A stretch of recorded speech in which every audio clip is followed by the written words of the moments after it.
150வது ஆண்டு கொண்டாட்டத்தின் ஒரு பகுதியாக கோவை வ.உ.சி. மைதானத்தில் வந்தே மாதரம் முழு பாடல் பாடும் நிகழ்ச்சி நடைபெற்றது. இதில் கலந்து கொண்ட பாஜக தேசிய மகளிர் அணி தலைவி வானதி சீனிவாசன் எம்.எல்.ஏ. பின்னர் செய்தியாளர்களை சந்தித்தார். அப்பொழுது அவர் பேசும்போது, வந்தே மாதரம் பாடல் இயற்றப்பட்டு 150 வருடங்கள் ஆவதை ஒட்டி பாரத பிரதமர் நரேந்திர மோடி அவர்கள் நாடு முழுவதும் கொண்டாட்டங்களை மக்கள் கொண்டாட வேண்டும் என்று அதை செயல்படுத்த வேண்டும்.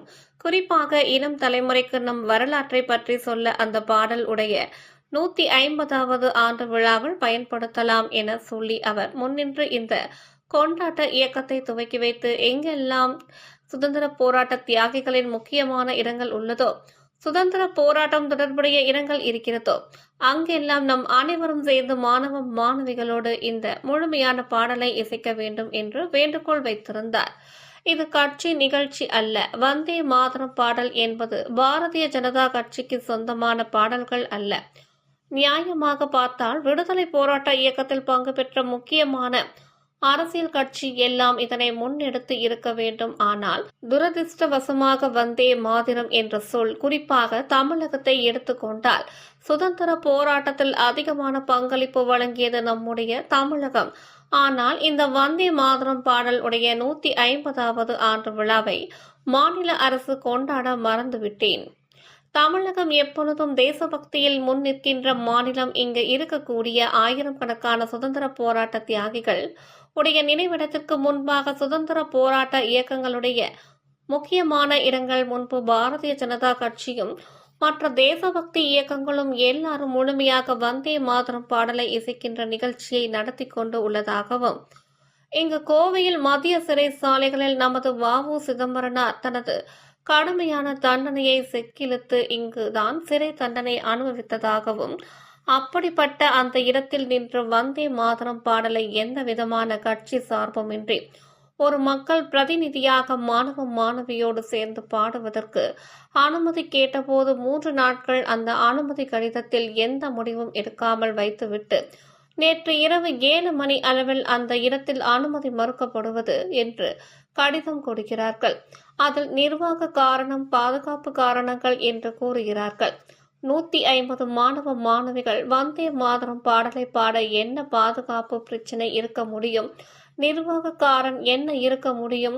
வேண்டுமென்று திராவிட முன்னேற்ற கழக அரசு தேசபக்தியை வளர்க்கின்ற செயல்களை யார் செய்தாலும் அவர்கள் மீது தடை விதிக்கிறது, மறைமுகமாக அழுத்தம் கொடுப்பதாகவும், இப்பொழுது கூட வ.உ. சிதம்பரனார் சிலைக்கு மாலை அணிவித்து அவரிடத்தில் மாணவ மாணவிகளோடு சேர்ந்து பாடுவதற்கு கேட்டபோது மாணவ மாணவிகளை கொண்டு வருவதற்கு அனுமதி இல்லை என்றும், ஜனநாயகத்திற்கு விரோதமாக சட்டம் போடுவதாகவும், ஆனாலும் கூட தேசபக்த சகோதர சகோதரிகள் அத்தனை பேரும் தேசிய கொடியை எடுத்துக்கொண்டு முழுமையாக வந்தே மாதர இசைத்து இருப்பதாக தெரிவித்தார். திரு ஸ்டாலின் அவர்களே, நீங்கள் என்ன முட்டுக்கட்டை போட்டாலும் தமிழகம் எப்பொழுதும் தேசிய மக்கள் தான் நிற்கப் போகிறது. இங்கு இருக்கிற அத்தனை பேரும் தேசபக்தர்கள் தான் இருந்து கொண்டு உள்ளார்கள். இது உங்க உத்தரவின் காரணமாக மாற்ற முடியாது என்பதை தெரிவித்துக் கொள்வதாகவும், இப்பொழுது ஒரு இடத்தில் வந்தே மாதரம் பாடலை பாடுவதற்கு மறுத்து உள்ளீர்கள்.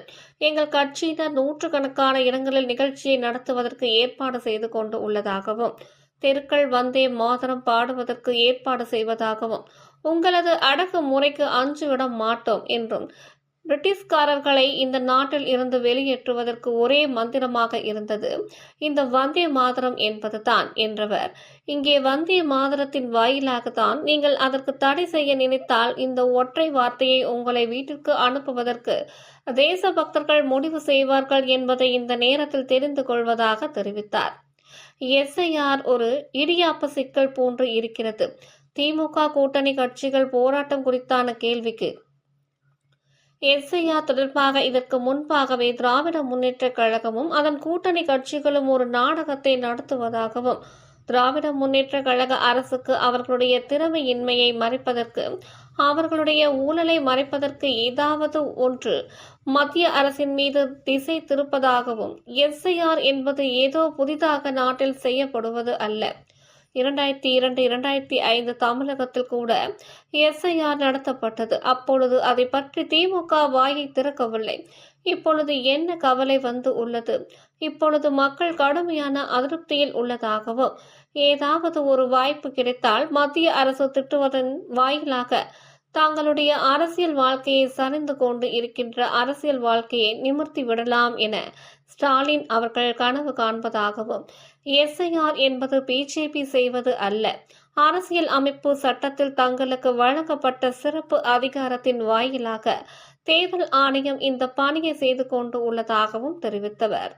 பீகாரில் லட்சக்கணக்கானவர்களை எடுத்து விட்டதாக கூறுவதாகவும், பீகாரில் முதல் கட்ட தேர்தல் முடிந்தும் ஒரு வாக்குச்சாவடியில் கூட தேர்தல் ஆணையம் எங்களை சட்டவிரோதமாக எங்கள் வாக்குரிமையை பறித்துவிட்டது என்று ஒரு புகார் வரவில்லை என்றும் தெரிவித்தவர். பீகாரில் ஒழுங்காக வாக்காளர் பட்டியல் தயாராக இருப்பதாக கூறினார். இதை தயவு செய்து உங்களுடைய பீகார் அரசியல் கட்சி நண்பர்களோடு கேட்டறிந்துவிட்டு அதற்கு பின்பு உங்கள் பொய் பிரச்சாரத்தை செய்யுங்கள் முதல்வர் அவர்களே என்று கேட்டுக்கொண்டார். தமிழகத்தில் நடக்கக்கூடிய எஸ்ஐஆர் பல்வேறு முறைகேடுகள் நடப்பதாகவும், ஏனென்றால் தேர்தல் அதிகாரிகள் மாநில அரசு அதிகாரிகளை தான் நம்பி இருக்க வேண்டும், மாநில அரசு அதிகாரிகள் வாயிலாகத்தான் இந்த எஸ்ஐஆர் செய்ய முடியும். ஆனால் இங்கு என்ன நடக்கிறது? எஸ்ஐஆர் எதிராக போராட்டம் செய்வதாக ஒரு பக்கம் நாடகம் நடத்தி கொண்டு, ஆனால் எஸ்ஐஆர் செய்யக்கூடிய பூத் லெவல் அலுவலர்களை வைத்து மிரட்டுவதும், அவர்கள் வைத்து இருக்க விண்ணப்பங்களை வாங்கி இவர்கள் விநியோகம் செய்வதாக குற்றம் சாட்டினார். அனைத்து அரசியல் கட்சி பூத் ஏஜென்ட்டுகள் அவர்களுடன் செல்லலாம்.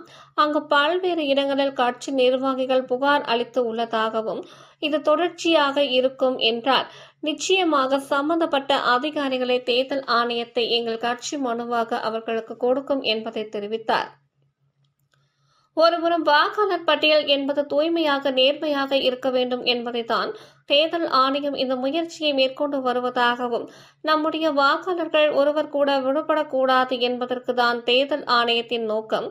எஸ்ஐஆர் திராவிட முன்னேற்ற கழகம் எவ்வளவு குளறுபடி செய்தால் கூட நாங்கள் அத்தனை குடிமக்களுக்கும் வைக்கின்ற வேண்டுகோள், உங்கள் இடத்திற்கு பூத் லெவல் அதிகாரி வருகிறார்களா, உங்களுக்கு படிவங்கள் கொடுக்கிறார்களா, உங்களுடைய படிவம் சரியாக ஏற்றப்படுகிறது என்பதை நாம் ஒருவரும் கண்காணிக்க வேண்டும் என்று நாம் விழிப்புணர்வு இருந்த நாம் வாக்குரிமையை காப்பாற்ற வேண்டும். அதற்கு தேர்தல் ஆணையத்தின் உதவியை ஆன்லைன் வாயிலாக கூட நாட முடியும். இதையும் நாம் புரிந்து கொண்டு எஸ்ஐஆர் முயற்சியில் அத்தனை பேரும் முகத்தழைப்பு கொடுத்து நேர்மையான வெளிப்படையான வாக்காளர் பட்டியலை உருவாக்குவதற்கு உதவி செய்ய வேண்டும் என்றும் கேட்டுக்கொண்டார். புதிய கட்சிகள் திமுகவை எதிர்க்கின்றனர். அவர்கள் வெறும் ஆட்டை மாதிரிதான், மெதுவாக தட்டினாலே காணாமல் போய்விடுவார்கள் என துணை முதல்வர் உதயநிதி கூறியது குறித்தான கேள்விக்கு, மெதுவாக தட்டுவது புதிய கட்சி அல்ல, எல்லா கட்சியையும் தட்டி பார்க்கலாமா என்று நினைக்கிறார்கள். அது தட்டுனா என்று சொன்னால் அது எந்த அளவிற்கு திரும்பி அடிக்கும் என்பது அவர்களுக்கு தெரியாது. தேர்தல் காலத்தில் ஒன்றாக பயணிக்கிற சூழலில் அதிமுகவினர் செங்கோட்டையன் விவகாரம் பெரும் பிரச்சனையாக உள்ளது.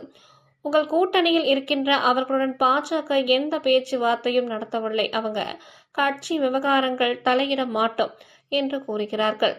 ஆனால் செங்கோட்டையில் செய்தியாளர் சந்திப்பில் பாஜகவினர் அழைத்து இணைத்து செயல்படுவதற்காக அறிவுறுத்தியதாக கூறிய கேள்விக்கு அவர் கூறினார் என்றால் அவரை யார் அழைத்தார்கள்? கட்சியில் அதிகாரப்பூர்வமாக அழைத்தார்களா?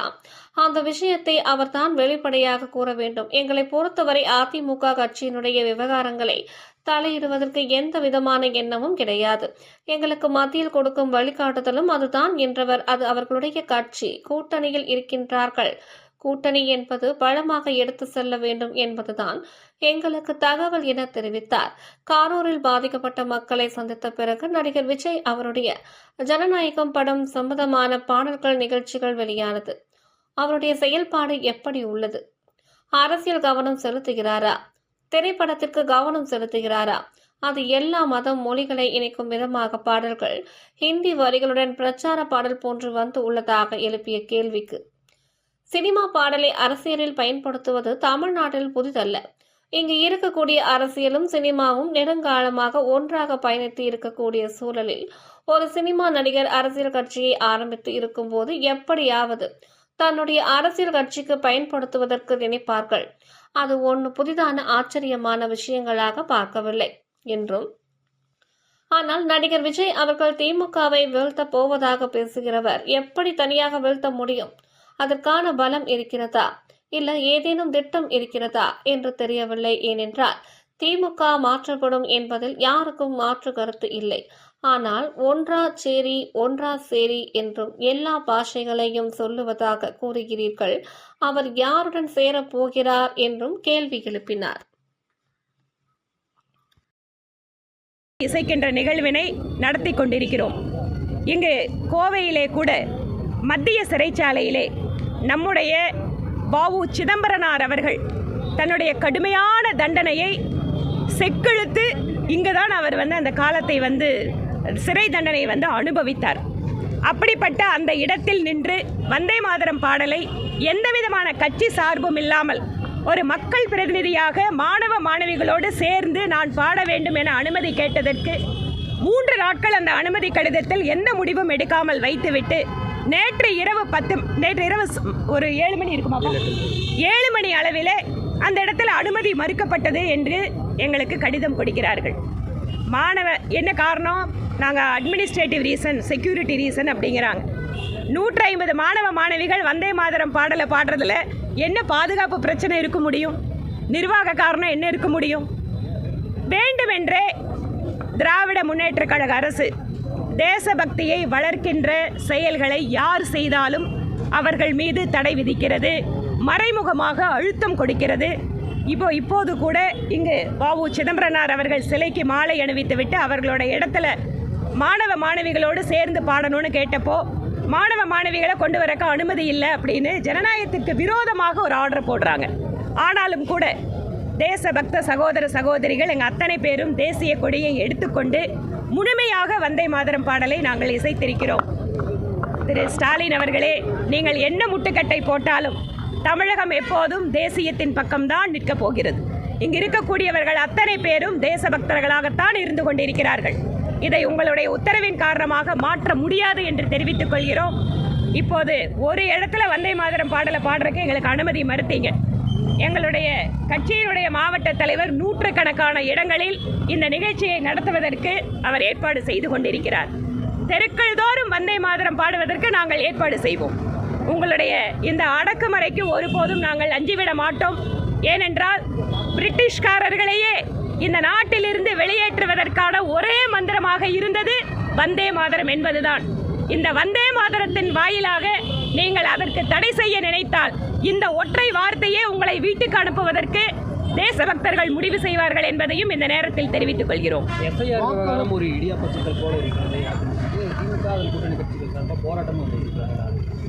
எஸ்ஐஆர் தொடர்பாக இதற்கு முன்பாகவே திராவிட முன்னேற்ற கழகமும் அவங்களோட கூட்டணி கட்சிகளும் ஒரு பெரிய டிராமாவை பண்ணிட்டு இருக்காங்க. திராவிட முன்னேற்ற கழக அரசுக்கு அவர்களுடைய திறமையின்மையை மறைப்பதற்கு, அவர்களுடைய ஊழலை மறைப்பதற்கு ஏதாவது ஒன்று சென்ட்ரல் கவர்மெண்ட்டுக்கு மேலே அவங்க திசை திருப்பணும். எஸ்ஐஆர் என்பது ஏதோ புதிதாக இந்த நாட்டில் செய்யப்படுவது அல்ல. 2002, 2005 தமிழகத்தில் கூட எஸ்ஐஆர் நடத்தப்பட்டது. அப்பெல்லாம் அதை பற்றி எதுவுமே வாயை திறக்கலையே திமுக. இப்போ மட்டும் என்ன கவலை வந்திருக்கு? இப்போது மக்கள் கடுமையான அதிருப்தியில் இருக்கிறார்கள்.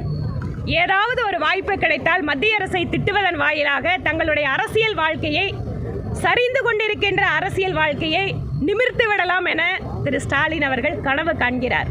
எஸ்ஐஆர் என்பது பிஜேபி செய்வது அல்ல. அரசியலமைப்பு சட்டத்திலே தங்களுக்கு வழங்கப்பட்ட சிறப்பு அதிகாரத்தின் வாயிலாக தேர்தல் ஆணையம் இந்த பணியை செய்து கொண்டிருக்கிறது. இன்னொன்று கூட சொல்கிறாங்க, பீகாரில் லட்சக்கணக்கான நபரை வேணும்னே எடுத்துட்டாங்கன்னு சொல்கிறாங்க. நான் கேட்குறேன், நானே பீகாருக்கு தேர்தல் பிரச்சாரத்துக்கு கடந்த வாரம் அங்கே தான் இருந்தேன். முதல் கட்ட தேர்தல் நடந்து முடிந்து விட்டது. ஒரு பூத்தில் கூட தேர்தல் ஆணையம் எங்களை சட்டவிரோதமாக எங்கள் வாக்குரிமையை பறித்து விட்டது என்று ஒரு புகார் வரவில்லை. அப்போ என்ன அர்த்தம்? பீகாரில் ஒழுங்காக வாக்காளர் பட்டியல் தயாராகிருக்குன்னு அர்த்தம். இதை தயவு செய்து உங்களுடைய பீகார் அரசியல் கட்சி நண்பர்களோடு கேட்டறிந்து விட்டு அதற்கு பின்பாக உங்கள் பொய் பிரச்சாரத்தை செய்யுங்கள் முதல்வர் அவர்களே என்று கேட்டுக்கொள்கிறோம். தமிழகத்தில் நடக்கக்கூடிய எஸ்ஐஆரில் பல்வேறு முறைகேடுகள். ஏனென்றால் தேர்தல் ஆணையம் மாநில அரசின் அதிகாரிகளைத்தான் நம்பி இருக்க வேண்டும். மாநில அரசு அதிகாரிகள் வாயிலாகத்தான் இந்த எஸ்ஐஆரை செய்ய முடியும். ஆனால் இங்கே என்ன நடக்குது?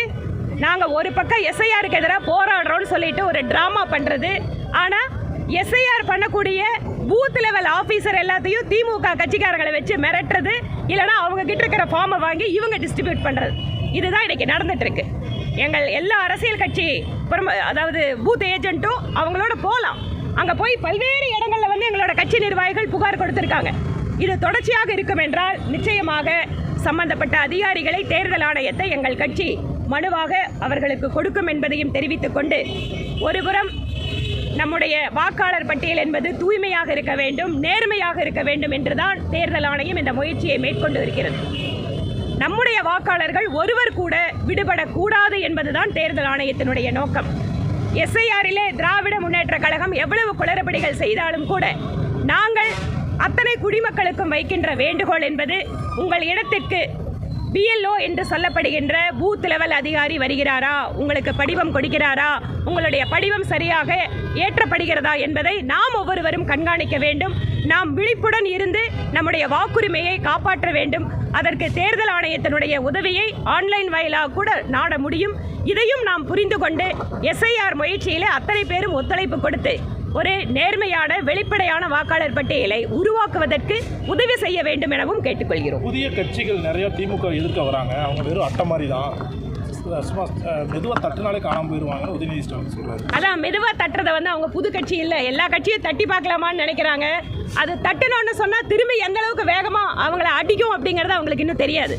தேர்தல் காலத்தில் ஒன்றா பயணிக்க போகிற ஒரு சூழலில் அதிமுகவுக்கு அவங்களுக்குள்ள இந்த செங்கோட்டையனோட விவகாரம் பெரிய பிரச்சனையாக போயிருக்கு. உங்களுடன் கூட்டணியில் இருக்காங்க ஆனால் அவங்க கூட நாங்கள் வந்து பாஜக எந்த பேச்சுவார்த்தையும் நடத்தலை, அவங்க கட்சி விவகாரத்தில் தலையிட மாட்டோம் அப்படிங்கிற மாதிரிலாம் நீங்கள் சொல்லியிருக்கீங்க. ஆனால் செங்கோட்டையன் பிரஸ் மீட்டில் என்னை பாஜகவினர் அழைத்தார்கள், இணைந்து செயல்படுவதற்காக அறிவுறுத்தினார்கள் அப்படின்னு பேசியிருக்காரு. இல்லை, கரெக்ட். அவர் சொல்லியிருக்காருன்னு சொன்னால் அவர் அதில் வந்து யார் அவரை அழைத்தார்கள், கட்சியில் அதிகாரப்பூர்வமாக யாராவது தொடர்பு கொண்டாங்களா அப்படிங்கிற விஷயத்தை அவர் தான் வெளிப்படையாக சொல்லணும். எங்களை பொறுத்த வரைக்கும் எங்களுக்கு வந்து அதிமுகவோட கட்சி விவகாரங்களில் தலையிடுறதுக்கு எந்த விதமான எண்ணமும் கிடையாது. எங்களுக்கு கொடுக்கப்படக்கூடிய டைரக்ஷனும் டெல்லியிலேருந்து அதுதான். அது அவங்களோட கட்சி, அவங்க நம்மளோட கூட்டணியில் இருக்காங்க. கூட்டணி அப்படிங்கிறது இன்னைக்கு நம்ம பலமாக எடுத்துகிட்டு போகணுங்கிறதா எங்களுக்கு கொடுக்கப்பட்ட தகவல். கரூரில் பாதிக்கப்பட்ட மக்களை விஜய் நேரில் சந்திச்சதுக்கு அப்புறம் இப்போ அவருடைய ஜனநாயகன் பட சம்பந்தமான பாடல்கள் நிகழ்ச்சிகள்லாம் வெளியேற ஆரம்பிச்சிருச்சு.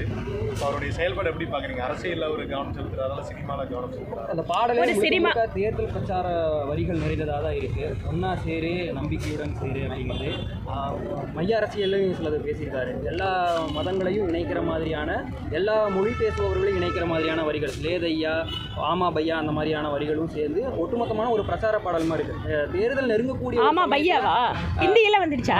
பையா இருக்கு, லேதையா இருக்கு, ஸ்நேகம் இருக்கு, எல்லாம் சம்பவத்துக்கு அப்புறம் ஒரு அவரோட சினிமா பாடல்கள் மூலமா மறுபடியும் வந்து சினிமா பாடலை வந்து அரசியல் பிரச்சாரத்துக்கு பயன்படுத்துறது தமிழ்நாட்டுக்கு ஒன்று புதுசு இல்லைங்க. இங்கே வந்து இருக்கக்கூடிய அரசியலும் சினிமாவும் வந்து நெடுங்காலம் வந்து ஒன்றாக பயணித்திருக்கக்கூடிய சூழலில் ஒரு சினிமா நடிகர் அரசியல் கட்சி ஆரம்பித்திருக்க போது எப்படியாவது அதில் வந்து தன்னோட அரசியல் பிரச்சாரத்துக்கு பயன்படுத்தணும் தான் எல்லாருமே நினைப்பாங்க. அதனால் இது ஒன்றும் புதுசாக ஆச்சரியமான விஷயமா பார்க்கல. ஆனால் எனக்கு என்னென்னா, திரு விஜய் அவர்கள் திமுகவை வீழ்த்த போகிறேன்னு பேசுகிறவரே, திமுகவை எப்படி அவர் தனியாக வீழ்த்த முடியும், எதுக்கு அதற்கென்ன அவருக்கு ஒரு பலம் இருக்கிறது, இல்லை வந்து எதிர் திட்டம் இருக்கிறது அப்படிங்கிறது தெரியல. ஏனென்றால் திமுக மாற்றப்பட வேண்டும் என்பதில் யாருக்கும் எந்த மாற்று கருத்தும் கிடையாது. ஆனால் அதில் ஒரு ஒன்றா சேருங்கிறாரு, எல்லா பாஷையும் வேறு சொல்கிறாருன்னு சொல்கிறீங்க. அவர் ஒன்றா யார் கூட சேர போகிறாரு? நன்றிங்க. சாயந்தரம் 4:30 மணிக்கு அங்கன்வாடி பூஜை வந்து இன்னைக்கு வந்து அதிமுக சட்டமன்ற உறுப்பினரோட சேர்ந்து அங்கன்வாடி பூமி பூஜை போடுறோம். அங்கே வாங்க, உங்களுக்கு மற்ற அரசியல் கேள்வி இருந்தால் பதில். சாயந்தரம் 4:30 மணிக்கு நீங்கள் புளியகுளம் மாநகராட்சி பள்ளிக்கு வாருங்கள். நன்றி.